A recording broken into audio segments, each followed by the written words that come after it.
Good afternoon, everybody. Thank you for joining us today for our Navigating UAD 3.6 webinar. We'll talk through some of the essential changes that are coming to the appraisal process, as well as some readiness strategies you can use to prepare. A couple of housekeeping notes before we get started. This webinar is being recorded, so anyone who has registered or is attending will receive a copy of the recording afterward, as well as our lender preparation checklist and today's slides. I would also encourage you to put any questions you have throughout the presentation in the chat, and we will have time at the end to address some of those.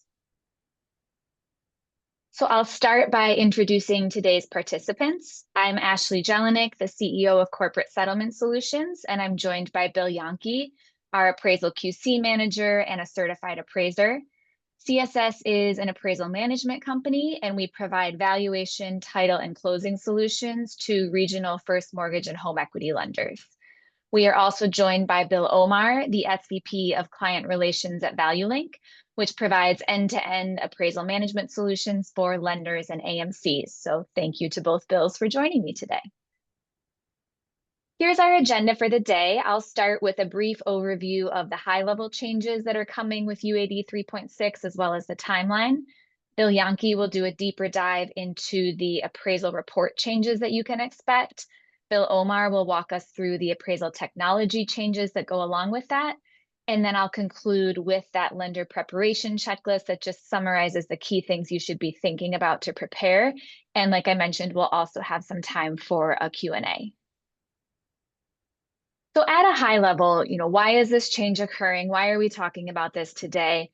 This really is coming from the GSEs, from Fannie and Freddie, saying that they have a desire to modernize the appraisal process. So their goal is to improve data quality, consistency, and automation to make the process more streamlined, more efficient. And specifically, what that means is streamlining the process by moving to one dynamic appraisal report that covers all property and assignment types. So it no longer matters if it's single family, condo, interior, exterior, desktop inspection. All of those scenarios will be incorporated into this new dynamic report. They also are expanding and standardizing the data set that will be included in each appraisal. The goal there is to reduce subjectivity, make the whole process more objective, and also improve the review process. So by using discrete data fields instead of free-form text, the theory is the report will be easier to search, and there will be more opportunities to use automation in the appraisal review process. And then finally, they want to better organize the appraisal to make it easier to read and digest, and again, to streamline the appraisal review process. At a high level, some changes you can expect.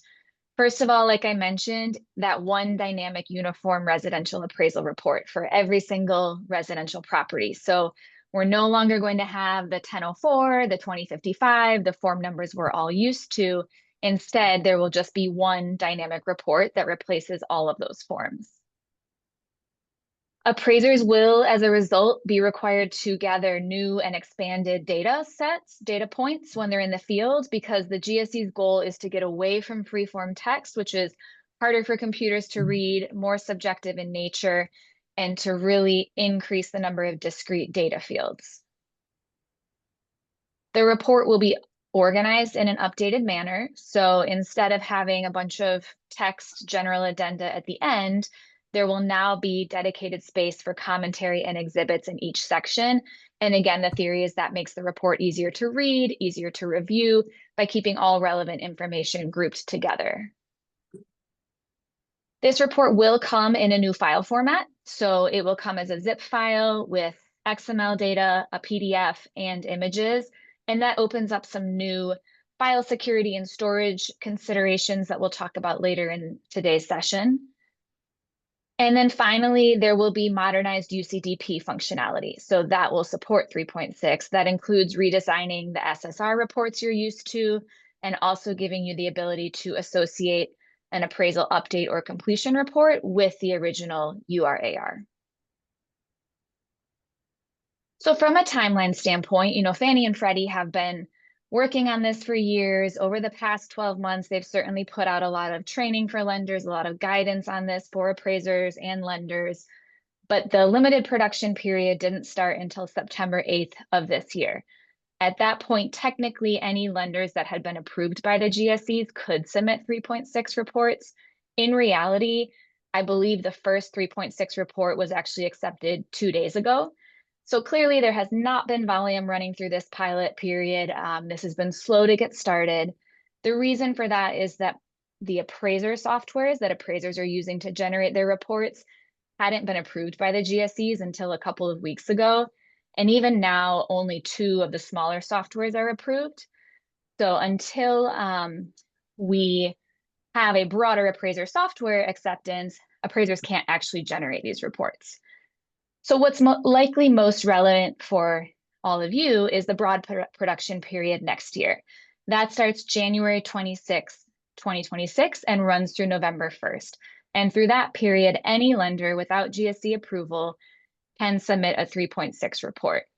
Now, the key date to keep in mind is November 2nd, 2026, which is the mandate for when lenders must submit 3.6 reports on any GSE loans. So, if there's one takeaway today, it's please don't wait until next October to start figuring out how this changes your process. As you'll see throughout today's session, there are a lot of changes that are taking place from a training and staff and technology perspective. So you don't need to be a first adopter in January, but we strongly encourage our lenders to, start planning well in advance, start training your teams. Don't wait until the last minute, because as of now, we do expect this timeline to hold, which means by next November, you do need to be able to submit these reports. And then the last date to keep in mind is May 3rd, 2027. That's when the 2.6 pipeline will be entirely cleared, and they will only accept there will only be 3.6 reports left in the pipeline at that point. And with that, I'm going to turn it over to Bill Janke to take us through the report changes in more detail. Thank you, Ashley. As we all know, UAD 3.6, the new URAR, represent a significant milestone for our profession, and we haven't seen an update to the physical form since 2005. So this change is truly historic. And my goal today is just to walk through some key elements of the new URAR to help you have a better understanding as we move through into this next chapter. So let's get started with that. So the property assignment information will drive the appraisal request, not the form number. So gone is the 1004, the 2055. The information that will be needed at the time of assignment will be the property valuation method. And so that includes traditional, hybrid, desktop, exterior only. The construction method for each dwelling.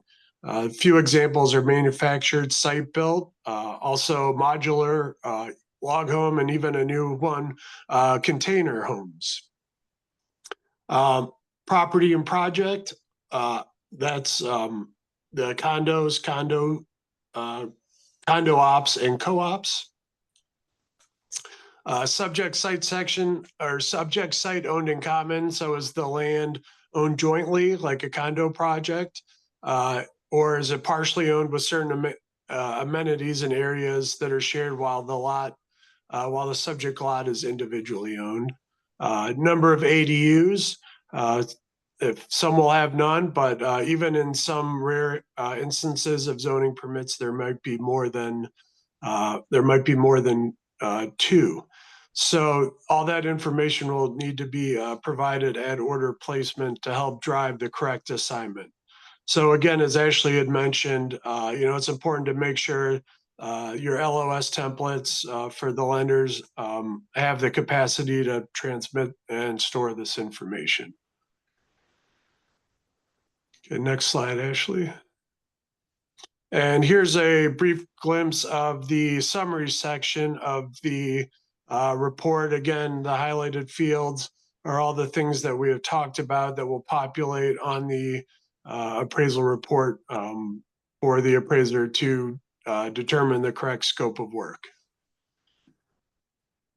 So while some sections will always display, other sections of the report will expand or collapse based on property characteristics. For example, sections that always display will be the summary section, which contains property descriptions, detailing, for example, construction method, attachment type, overall quality and condition. Another section will be the assignment information section, which details the conditions of the assignment, including all of the appraiser's information. So gone will be the signature page. The signature page that we see typically in reports now. The site section will also always display, which is contains all the pertinent information, for example, size, zoning, and site influences. There are the conditionally displayed section, which would be the ADU section. If there is an ADU, then this information will only display if it has an ADU. Same with the project condo section, manufactured home specific fields, income approach related sections, and any additional site section in the event that the property includes more than one parcel. So, and again, each section will be grouped together. One of the goals that the GSEs had was to eliminate the addendums. We know in review that it's always difficult to read through multi-page addendums to find the pertinent information. So the hopes with the new URA are that all this information will be grouped together and will eliminate having to search. So part of the takeaway is, and I know I'm working on it with my side, is to train processors, underwriters, and reviewers to look at section IDs and not just the page numbers. So, and we're hoping that this will result in a faster review. All right, next slide. Thank you. So here's a little list of always display, conditionally, and conditionally display fields. There are even repeating fields, meaning if there's more than one unit, then the display will repeat for each unit. Multiple manufactured homes, interior for multi-unit properties, including properties with an ADU, and outbuildings if there are multiple outbuildings. All right, thank you. UAD 3.6 expands structured data collected about the subject property with more discrete required fields for property characteristics, floor plan, sketch, location, and view, replacing many of the narrative fields. So compared to 2.6, dozens of new property characteristic fields have been added, restructured, and many formerly optional or narrative-only fields now required structured entities. When I mean structured entities is that they are predetermined responses, so there will be less freeform and variation when the appraiser is entering them. So a few of the restructured data blocks include interior and exterior condition features, floor plan layout, energy and green features, ADU data blocks, basement and finished areas, and finished area fields, and accessory improvements. For example, with the floor plan, you'll be able to have an open concept versus traditional layout, and that's will be captured in a discrete field. The number of stories, story split, and room count entered in structured fields rather than narrative. Room dimensions for main living areas can now be entered individually. Energy and green features, for example, solar panels, will be able to be specified. HVAC efficiencies will have a standardized drop-down when present. Insulation type and presence of energy efficient windows captured in separate fields, and certifications like LEED or Energy Star require selection rather than narrative mention. For another example for the garage and parking area, they'll have the typed attached, detached, carport, or none. Capacity, the number of vehicles is explicitly entered into the discrete fields, and garage finishes and conditions are captured with checkboxes instead of narratives. Other property characteristics will include pool type, in-ground, above-ground, spa, jacuzzi, each with condition fields. Fencing type will also be an option, and accessory structures such as barn, sheds, detached garage. They'll be captured individually with size and quality fields. All right, next one. I know I talked about many of these, but condition and quality scales remain the same. So there have been some few changes, but the descriptions have been better written to provide clearer, more objective conditions. Ratings must align with observable property characteristics and be absolute, not relative to the market. Commentary is required when ratings indicate any notable issues, and appraisers must support their ratings with structured data. Interior and exterior condition and quality ratings may differ and must be rated separately when warranted. So when I talk about condition and quality ratings, they're getting down to component level ratings. So appraisers must now provide separate quality and condition ratings for both exterior and interior of the dwelling, in addition to an overall rating. Their attempt is to have reduced subjectivity. The new structure aims to make more consistent and less subjective by breaking down the assessment into more specific parts. The clarified definitions, so the existing scale rating, Q1 to Q6 for quality and C1 to C6 for condition have not changed, but the definitions have been rewritten to provide more clarity and make the ratings easier to distinguish between. Okay, next slide. And here is an example of the unit interior. This is where all the information with the unit interior will be displayed. Again, the fields are pretty self-evident. Next slide. So the new market conditions and analysis section replaces the neighborhood term and parts of the addendum, and includes structured data for trends, days on market, concessions, inventory, and supply and demand balance. Market analysis, time adjustments, and comp support will now be organized so that the commentary sits with the related structured data. Again, reducing the need to read through an addendum to find comments or explanation that the appraiser feels necessary. And structured comp grids fields reduce freeform errors and inconsistencies. So really, this is a terminology shift from neighborhood to market to focus on data-driven trends affecting property value.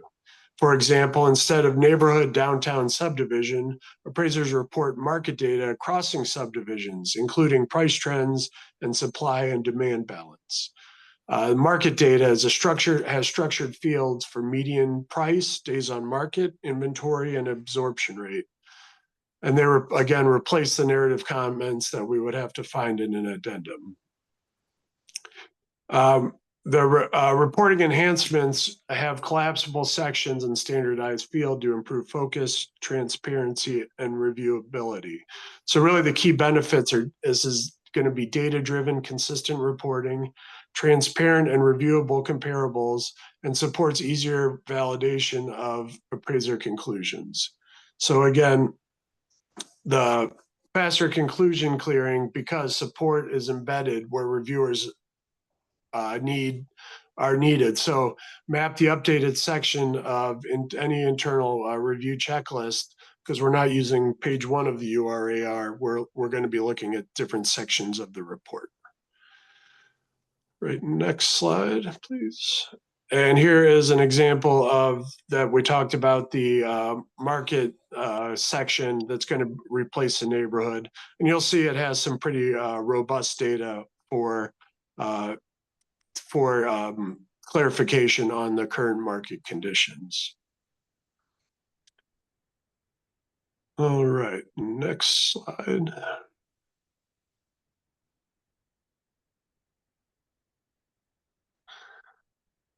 So instead of receiving files as we used to through XML files, Appraisals now be delivered as a zip package, and they'll contain the MISMO XML, the embedded PDF, and exhibits. So meaning the photos, floor plans, and any images. LOS and document imaging systems must be able to parse and display UAD 3.6 zip file contents. SSR rule sets and CU scoring engines will be updated to read 3.6 XML structure. So the lender takeaway is to make sure your LOS and document imaging systems can ingest the zip files contents correctly. So redesigned SSR outputs. The new SSR rule sets have been written to align with UAD 3.6. So there will be new rules that fire based on these dedicated fields.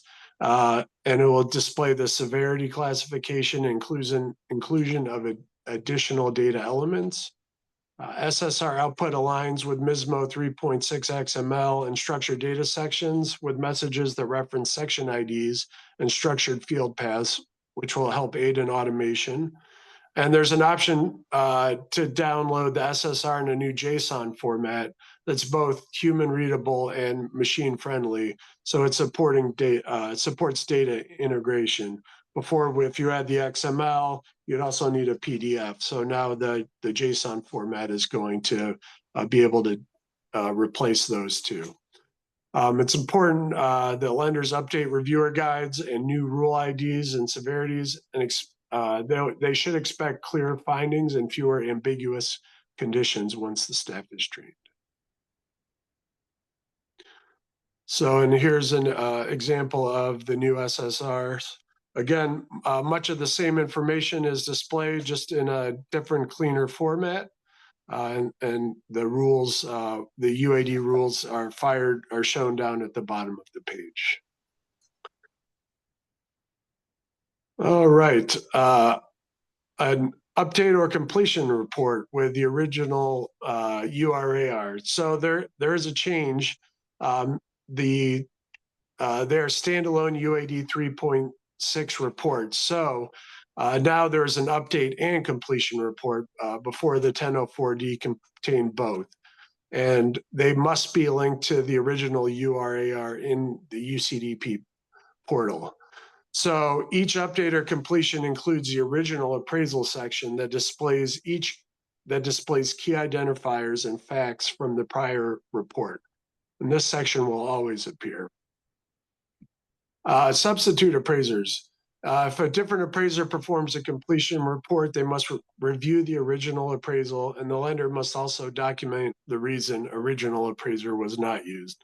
I know we do have situations where a completion report is needed urgently, and the original appraiser is out of town on vacation and won't be around to fulfill that. So we'd need to find another appraiser, and that reason would need to be entered.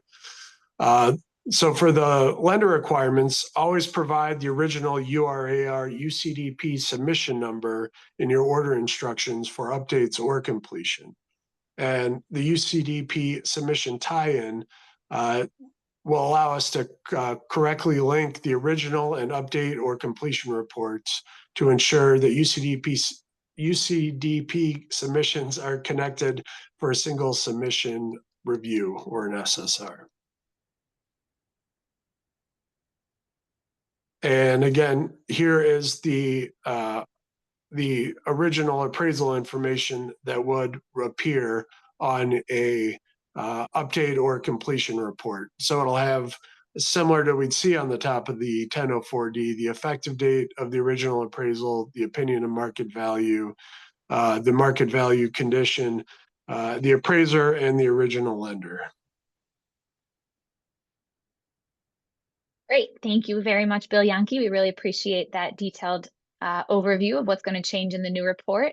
And now I will turn it over to Bill Omar to talk us through some of the technology shifts. Thank you, Ashley. So the most important thing to understand here is that this change is going to affect the entire valuation process, starting from the lender and their LOS, flowing down into any order management platform, or if the lender is working with an AMC, the AMC needs to be able to handle those orders and intake them.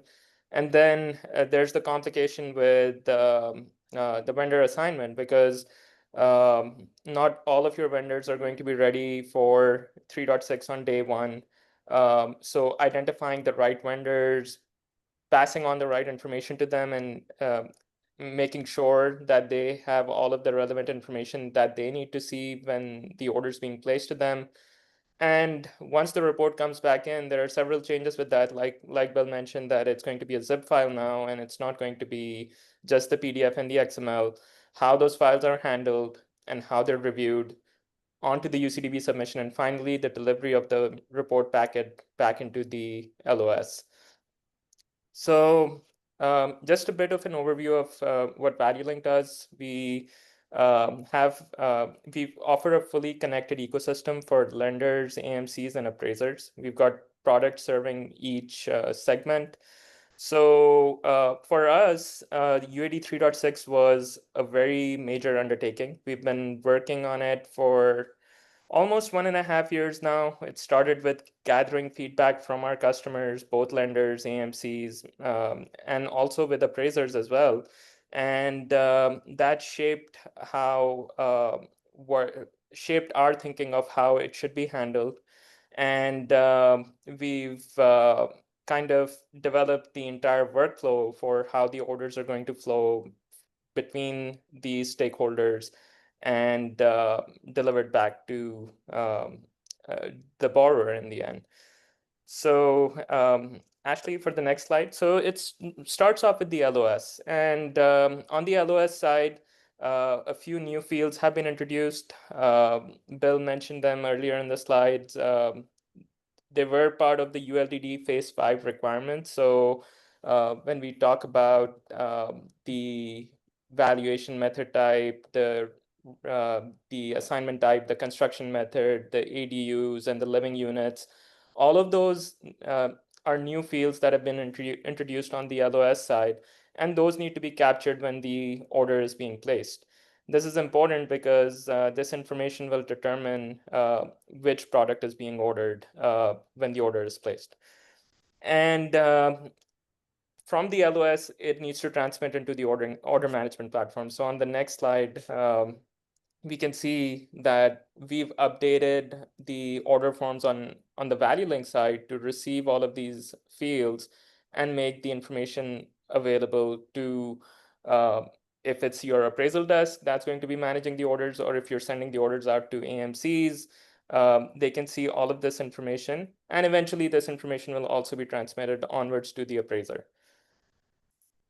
Now, next slide is where we talk about the vendor assignment. So vendor assignment is going to be a bit tricky because, like I mentioned, not all of your vendors are going to be ready for UAD 3.6 from day one. And in this regard, we had an edge because we have our Connect platform, which hosts about more than 40,000 appraisers across the country. And we've been actively engaging them. We've actually conducted several training sessions with them for UAD 3.6. We made all the UAD 3.6 resources available to them as well.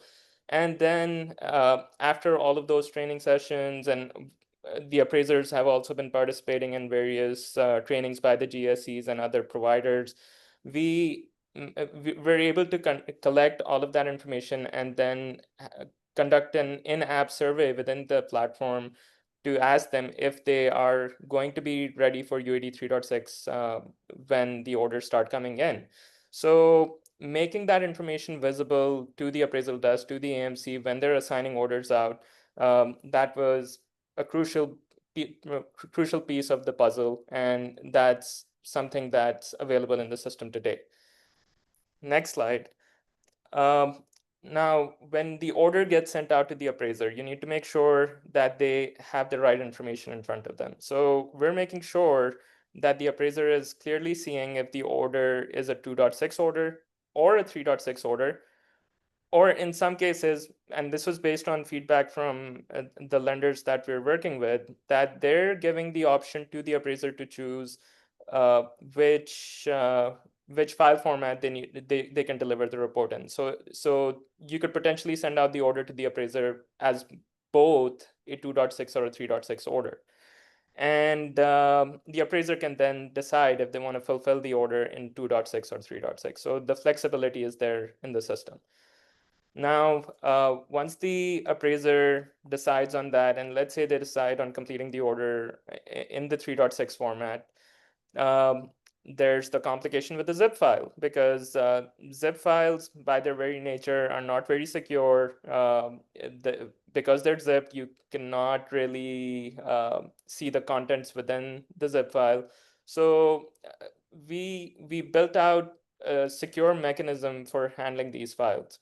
As soon as the appraiser is uploading these reports, we're unpacking the zip file, scanning it for malware, for any viruses, before it moves into our file system for delivery onwards to the AMC or the lender.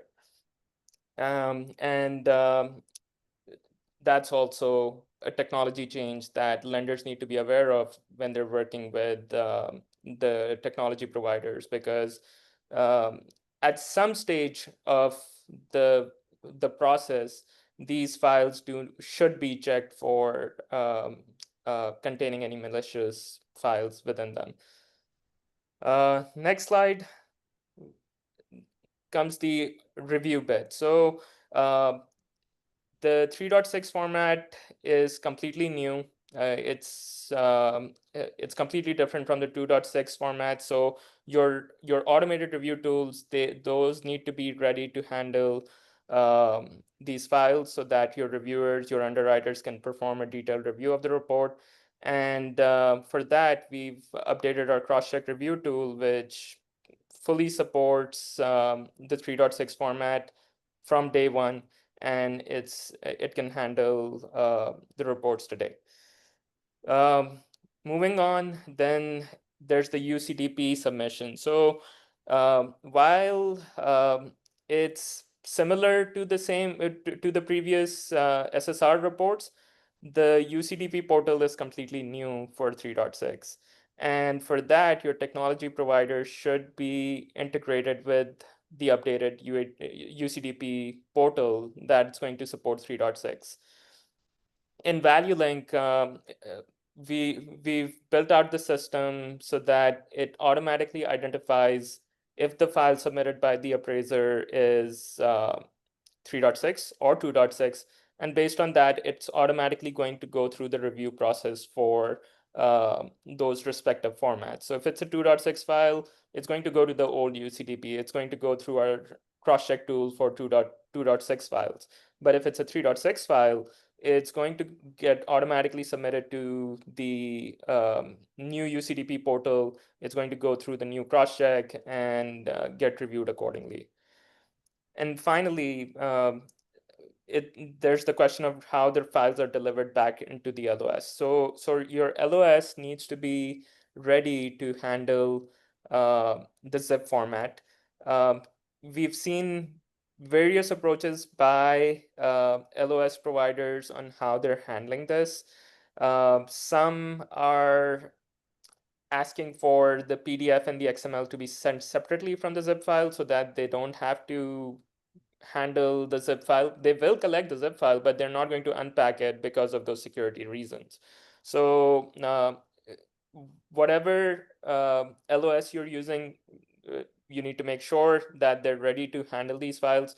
You also need to keep in mind that the new UCDP portal is going to require the zip file. So your LOS needs, if you're going to be submitting to the UCDP yourself, then you need to ensure that your integrated provider is uploading the zip file to you, because just receiving the PDF and the XML file is not going to be eligible for a UCDP submission.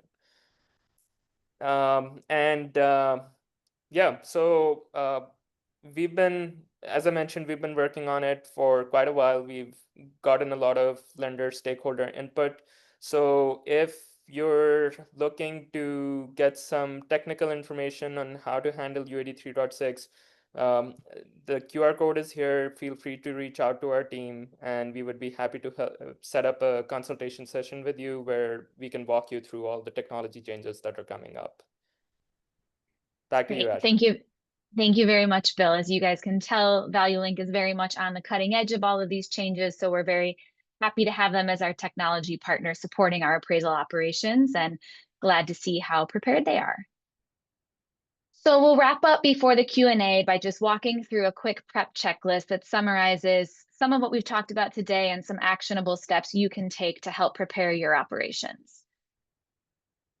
So starting with ordering an LOS setup. So like you've heard today, you are going to need to change how you're placing appraisal orders. So you want to look at your LOS and make sure the workflows that you have in place, the product codes, the order templates reflect the inputs that are needed for 3.6.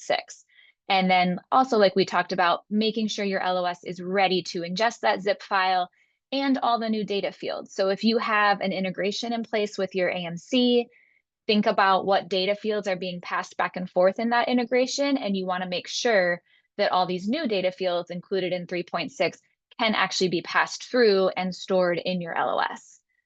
You're going to need to make sure that you have that original UCDP ID on any update or completion order so that the submissions associate correctly. When it comes to your appraiser engagement letters, how you communicate with your appraisers, you no longer want to reference specific form numbers. You want to move to referencing the scope and the data requirements that are aligned to 3.6 and specifying what property characteristics you're expecting them to capture in those structured fields. Any sketch or floor plan expectations, any condo or multi-unit elements. It's important that when they're in the field, they're capturing all of the data you need for them to complete that full report, and that they've updated their practices to reflect 3.6. Reminding them about these new definitions of the condition and quality scale, ensuring that there's narrative consistency with the actual ratings they're providing. Also including the original UCDP ID on these engagement letters and making sure your appraisers are clear that you expect them to associate that new report to the original. And then a really big one is just making sure that your AMC partner or your appraisal panel, if you're doing this in-house, is prepared to accept and process 3.6 orders. So like Bill said, some appraisers, A, may choose not to service these reports, B, may not have gone through the training yet, or C, maybe their software isn't ready. So unfortunately, this is going to be a little bit of a staggered rollout, and you want to make sure you're working with partners who are ready to service these reports. On the underwriting review and QC side, you'll need to retrain your reviewers how to read these updated reports, how to navigate by the section labels, not relying on page numbers, updating their job aids to reflect the new market analysis section, the changes to comps and time adjustments, and the fact that they should look for commentary next to the relevant data, not in an addendum at the end. And then ideally, you want to take advantage of the automation opportunities that 3.6 offers. So the whole point of this is for the report to be more machine readable, to have more structured data. So we encourage you to take advantage of that or partner with someone like CSS and ValueLink who offers that technology to make sure you're getting those efficiencies.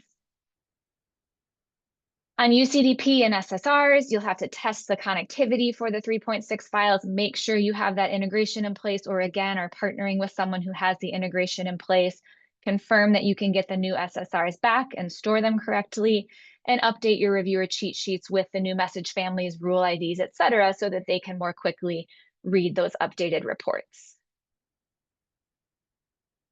On security and file storage, make sure your partners, whoever they are, do have a method like ValueLink does to prevent malicious files coming through in that zip format. Ensure your systems are ready to handle larger file sizes. So these new reports can be over 50 megs in size. That's a lot of data to store, so you want to make sure your systems are ready. And at a high level, what's probably most important here is the training and change management piece of this. So very important to start early with training your processors, underwriters, secondary, review teams on what has changed in URAR. Give that, the people placing your orders, give them an ordering translation one-pager that maps those legacy forms to the new inputs that will be used. give your reviewers a checklist that shows the new sections, the common SSR messages. And I think a really important part is thinking about every partner and every technology platform that touches your appraisal process. So that could be AMCs, if you're using an appraisal management software, LOS, if you're using an order management platform like Mercury Network, you want to talk to all those partners and make sure that they are ready for this change before you make the change yourself. And that goes for any downstream integrations as well. So we talked about, if you have an LOS integration in place with your AMC partner, need to make sure that can pass the necessary data through. If internally you're pushing appraisal data to another system in your, within your operations, that also has to be able to support the data. So thinking through that whole life cycle. And then given the magnitude of the changes, we absolutely recommend running a pilot on a more limited segment of appraisals, whether that's geography or property type or LO, whatever works for you. Start small, capture the lessons learned before you roll it out to your broader team. And then keep in mind, you will have to run dual tracks. Even if you choose to fully transition to 3.6, we have some lenders who will stay with 2.6 for portfolio loans or for home equity loans. But even if you're fully going to move over, there is going to be a period where you're servicing both because you're going to have some 2.6 left in the pipeline while you switch to 3.6. So getting pretty clear on what your cutover dates are, when you're aiming to clear out that 2.6 pipeline, if that's your goal, will be important internally. So I will stop sharing for a minute, open it up for some questions. Let me see what we've got. I think we'll start with one for Bill Janke, which is just, what are you hearing from appraisers in the field? We've heard everything from they're all going to refuse to do this and retire to it's not that big of a deal. So, what do you expect in that respect? Yeah, that's a great question. So I've talked to a lot of appraisers. I've been sending out notifications as I learn more. Some are very excited for the change. It looks like they're going to be ahead of the curve in adapting the new technology. Other appraisers, as we know, it's an aging population. I think the average age is around 60, and they're just not interested in learning something new. So again, we'll have appraisers that will only be accepting the 2.6 legacy forms, and then we have appraisers that are chomping at the bit to get an order for 3.6. There is a lot of training I've said on many webinars. I've taken CE classes. I've attended a conference. So there's a lot of information and a lot to learn. But I'm optimistic that those appraisers that are really interested in this, will be the best and will be ready to go. Great. And that does lead into one of the audience questions, which is who's responsible for overseeing appraiser training? I mean, I think the answer is ultimately the appraiser. There's a lot of resources out there, but there's no centralized, entity that's going to force that. But what are your thoughts on that? Yeah, certainly. There are a few education providers that are providing the an overview. The class I took was very specific, but I think one of the I'll say hangups in getting training is the software. So the two approved providers, they're a little smaller. ACI and a la mode have not had approved software. So I think they do have some software that the appraiser can do some sample reports. But I think until really the appraiser starts filling them out, you can understand the concepts. But it's important that they actually do it, and that's how they're going to learn best. Yeah, and Bill Omar, from a technology standpoint, is this going to change what technology the appraisers need in the field when they're completing their assignments? Yeah, absolutely. So Bill Janke mentioned that all the report writing platforms are coming up with updated versions of their software to handle 3.6 reports. And so far, we've only had a couple, and both of those are smaller providers that have been approved by the GSEs for the new solution. So it is ultimately going to be the the report writing platforms are going to be approved by the GSEs, the bigger ones, Alamode and ACI. And once they are, they're already undertaking all of those trainings for the appraisers so that they get up to speed with the new platform that's coming out. Great. And, kind of along these lines, I see a question about concerns in rural market with limited appraisers. Certainly that is a concern, right? This is likely to hit harder in rural areas with limited appraisers than in more urban areas. And at CSS, we're really proactively communicating with our appraiser base on what changes are involved, what training resources are available, really encouraging people to give this a try. But we will just have to see as this rolls out how appraisers in each specific market respond. I think the optimistic view is there might be some increase in turn times in some areas at the beginning, but hopefully as appraisers try this, see some of the benefits that can come, that we do see pretty wide scale adoption. See one question about, will there be changes to collateral underwriter? Either Bill, do you have a response to that? I do believe that Fannie is updating collateral underwriter to handle the new files, but it's not a major change in the sense that it's not going to be a change in the interface. It's just going to be able to handle the new files, the 3.6 files, and lenders should be able to work with that. Great. And will the PDF be locked down like the SSR, or will it remain unlocked for review notations? Good question. I mean, the PDF is from a review perspective, I'm not sure if people were editing the PDFs for their review notations, but as far as I know, the original PDF is not to be tampered with. Yep. And Bill Janke, can you speak to FHA and VA, what they have said about their proposed timeline to adopt these changes? Sure. So both do intend on adopting UAD 3.6. FHA plans to begin at the I want to say the beginning of the spring. So I think sometime, early March, even perhaps.